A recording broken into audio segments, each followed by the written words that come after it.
Alright guys, it's Friday. Not much to report here other than the fact I'm spot priming those couple areas that I didn't like so much, where I had some of my epoxy showing through. Looks like I missed one right there. I just want a quick coat over those. I did run into a little snafu though. Right here I had some thin metal and I had problems filling that when I welded it.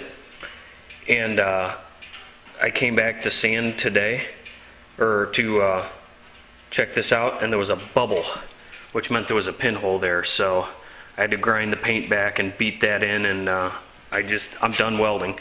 That metal is so thin that just got a little lick of Duraglass on it. And I had a couple of pinholes right here that were a little thick, I thought, for primer. So what I did was I scuffed those up, cleaned the whole bedside, and took a razor blade with some glaze on it and filled them. And I've got one coat of primer on this stuff.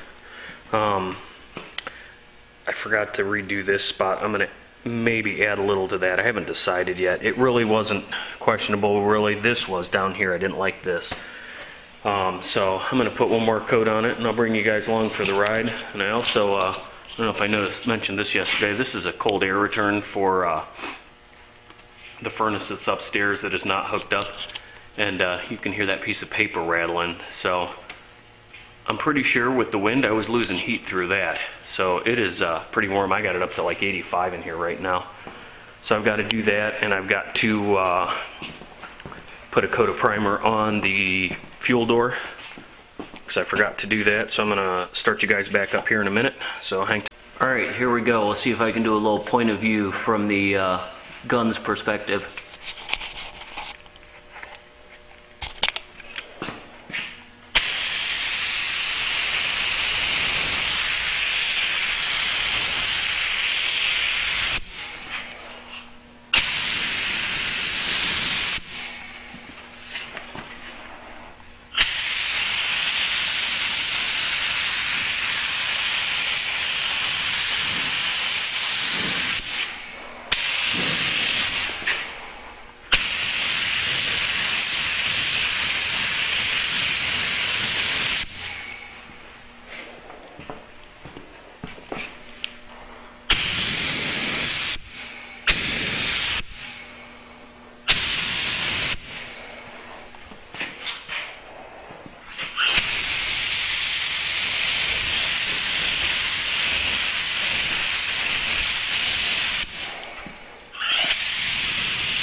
I got to put you guys down. I got to do the fuel door.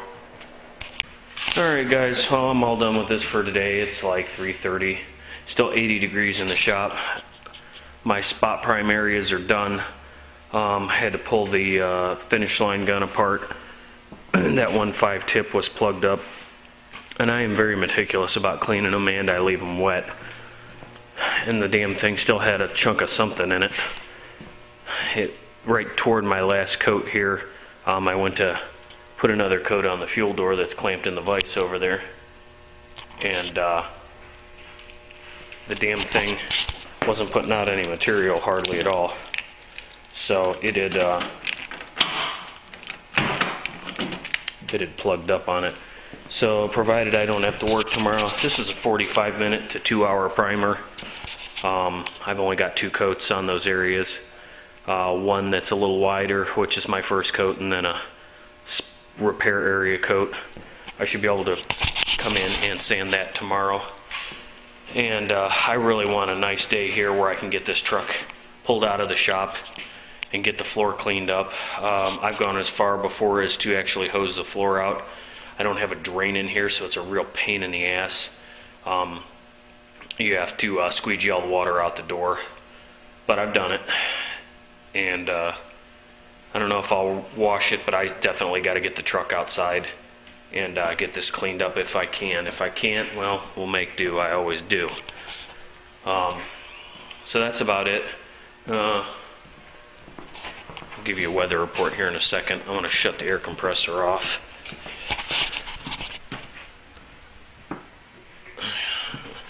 Drain it a little.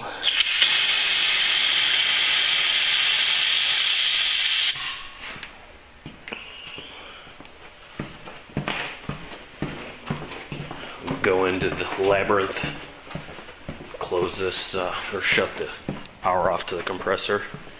Got the Silverado tailgate there, and I got the Super Duty one sitting on that bench. And we'll turn the air off. Yeah, my box is in upside down, I know it, but it's the way it had to go.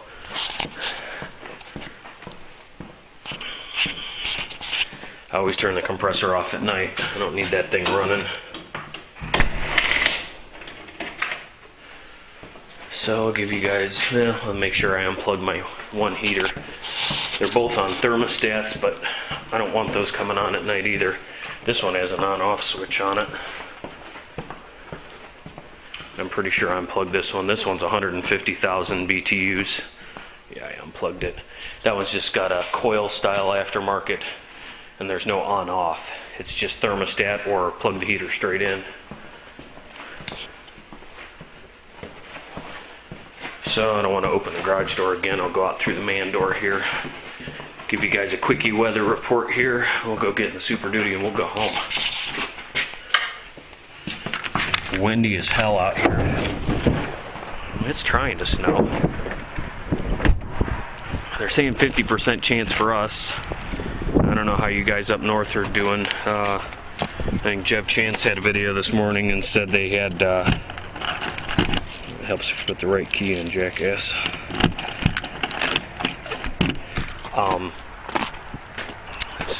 Looked like they had about a foot of snow, and they haven't speculated anything for us. One weather channel said 1 to 2, but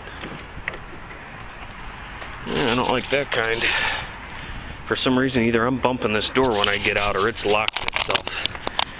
And I always leave my keys in the truck, which can be a pain in the ass, except I have one of those detachable key rings that has keys for my toolboxes on it. Thank God. Because I do not have a lockout kit in the shop. And that would suck, because that means I'd have to drive something else home. And I don't carry a door key for my house, which is stupid, I know. But I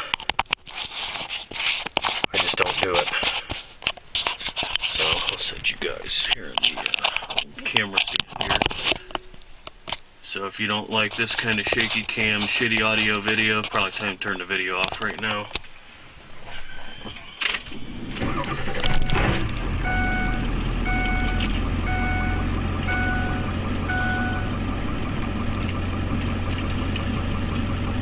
Oh man, it's about 3:45. I want to go have an early dinner with my wife. We haven't had a lot of time to go out to dinner and do those things the past couple of weeks. Been like ships in the night, so time to go out and have a good meal somewhere. I feel like Italian tonight, so I think we're gonna go get some Italian and come back and get on this tomorrow. I'll leave you guys on here for a minute. We'll go out and see what the roads look like. I'm sure they're fine. They were forecasting a bunch of rain for us yesterday, which never happened. Actually, you know what? I'm going to take you guys off the tripod, because I think that's half of the problem with the shitty audio. This whole damn camera here.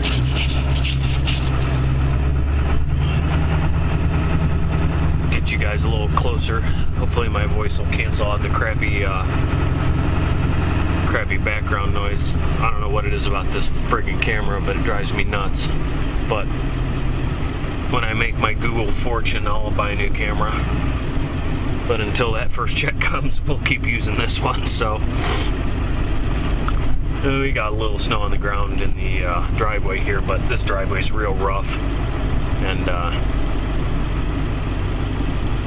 it gets ice packed and all crapped up. So all right, well, I'll probably cut you guys loose there. Not really much to see. Anybody need an F-250? Andrea's got Andrea's fines. We'll have Velvet's fines here. F-250, I think it's a 97. Gas motor. I don't believe it says what size. 7.5 foot Meyer snowplow. They want $3,500 for it.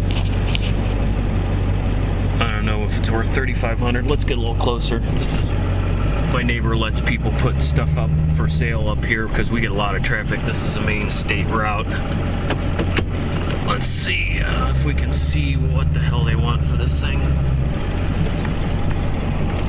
Let's see. It's got a 351 and 88,000 miles. Lots of new parts. Yeah, that means it's a piece of shit. They got tired of sinking money into it. Either that or somebody bought it real cheap. These are good plow trucks. They're not real comfortable. It's got the bench seat in it, I'm pretty sure. What the fuck? We'll get out and look at it.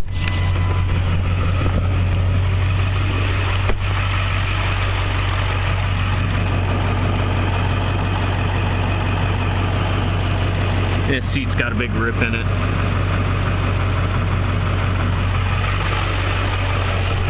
Plow is probably an original plow on there.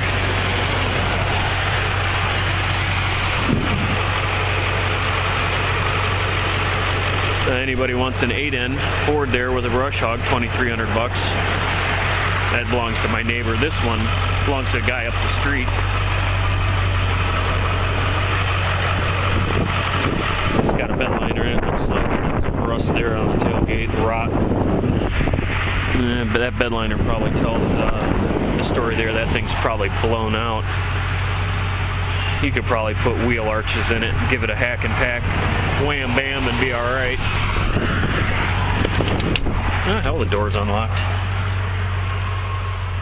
It ain't too bad in here. Pioneer stereo. No air. This is a stripper. Shift on the floor, none of the push button bullshit. Dual tanks.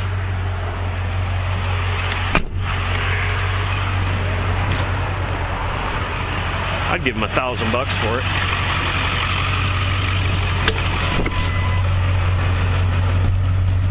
Tires look like they're about 25-30%. They don't look all that great. I'd give a little bit more if it had new rubber on it. Damn tires, even the cheap ones are expensive. I put tires on the Super Duty here this past spring because they were banana peels, buddy. They were gone. And those babies, I put let's see, Firestone Transforce on there. I love the tire, but I think I gave $800 for a set of 4, or $900 for a set of 4, because I'm too damn cheap to put a spare on it. Plus the spare is factory original Firestone Steel Tech, which is damn near the same tread pattern and it's the same size, so I don't have an oddball size tire for a spare. A lot of the Chevys come with 245, 75, 16s on them, and the Fords all come with 265, 75, 16s back in this vintage. But now they got bigger rims on them, so. One thing I am looking for, this truck has a 373 rear axle ratio and does not have a locking rear differential in it according to the axle code. Now somebody told me that all these four-wheel drive Super Duties came with locking rear differentials, and I've done everything in my power to try and get that thing to chatter a little bit or kick in, and it is a one-wheel peel. So I'm looking for, I don't want an air locker. I'd rather have a gear drive one like a Detroit or something like that. but I also don't want to pay, you know, $1,000 or $1,500 for a differential. This thing does not plow snow well like the Duramax does, and even going down the road, it when the roads are snow covered, even with a bed full of salt, it'll get away from you. Whereas the Duramax, I don't care if you got bald tires on it, man, that thing goes down the road straight as an arrow. So I'm not really bitching about Ford. I just know that there's something wrong with this differential, or it does not have a locking diff in it to begin with, or even limited slip, whatever you want to call it. So I am kind of looking for one of those. Of course, I don't need it tomorrow, but I would like to get my hands on one if it was close. I'm here in Ohio. You know, that's something that's really not viable to ship unless it's free. I've looked them up online, and you know, anywhere from 500 to the sky's the limit for a brand new one. I just like having the locking differential. This thing wraps the axle pretty hard too when you get into it if you're towing. And everybody was telling me all the Ford Super Duties do that, which I think is bullshit. My Duramax doesn't do that. I think a lot of it is because of the differential. It's not putting power to both wheels, so it's going to twist the axle a little bit. I mean, you're going to have that torque no matter what, but that's just a thought. Hell, I don't know. What the hell else is going on? That's pretty much it. So we'll cut you guys loose, and if anybody has one of those or knows where I can find a good deal on one, leave me a comment or PM me, whether it's a website or something like that, and I'd be happy to entertain any ideas you guys might have on that. But that's provided you can actually hear what I'm talking about here with the driving. I know some of you guys hate these videos, but if you don't like it, there ain't really much I can do about it until I get a better camera. So I apologize for the poor audio, and hope you guys are all having a good day, and we'll catch you on the flip side. We'll see you.